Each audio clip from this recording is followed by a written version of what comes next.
اللہ تعالیٰ نے حضرت آدم علیہ السلام کو مٹی سے پیدا کیا اور فرشتوں کو حکم دیا کہ وہ انہیں سجدہ کریں۔ سب فرشتے اللہ کے حکم کے سامنے جھک گئے مگر ابلیس نے تکبر کیا اور انکار کر دیا۔ حضرت آدم علیہ السلام کی اولاد میں سے 2 بیٹے تھے، حابیل اور قابیل۔ اللہ نے دونوں کو حکم دیا کہ وہ اپنی اپنی قربانی پیش کریں۔ حابیل نے اپنی بہترین بکری اللہ کی راہ میں قربان کی جبکہ قابیل نے اپنی کھیتی کا کمزور حصہ پیش کیا۔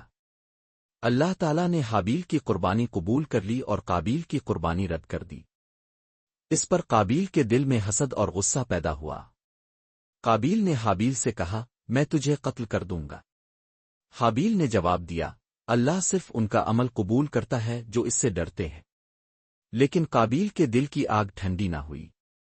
ایک دن اس نے اپنے بھائی حابیل پر حملہ کیا اور اسے قتل کر دیا۔ یہ دنیا کا پہلا قتل تھا اور زمین پر پہلا خون بہایا گیا۔ قتل کے بعد قابیل سخت پریشان ہوا۔ اسے سمجھ نہ آ رہا تھا کہ اپنے بھائی کے جسم کا کیا کرے۔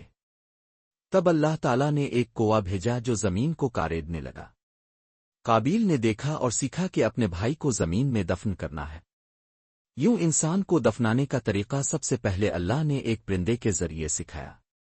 قابیل اپنے کیے پر شرمندہ ہوا مگر اس کا پچھتاوا حابیل کو واپس نہ لا سکا۔ یہ دنیا کی پہلی قبر تھی جہاں انسان کو زمین کے اندر دفنایا گیا۔ اللہ تعالیٰ نے قرآن پاک میں فرمایا، اگر کوئی ایک انسان کو ناحق قتل کرتا ہے تو گویا اس نے پوری انسانیت کو قتل کیا، اور اگر کوئی ایک جان کو بچاتا ہے تو گویا اس نے ساری انسانیت کو بچایا۔ یہ واقعہ ہمیں یہ سبق دیتا ہے کہ حسد اور تکبر انسان کو تباہی میں ڈال دیتے ہیں۔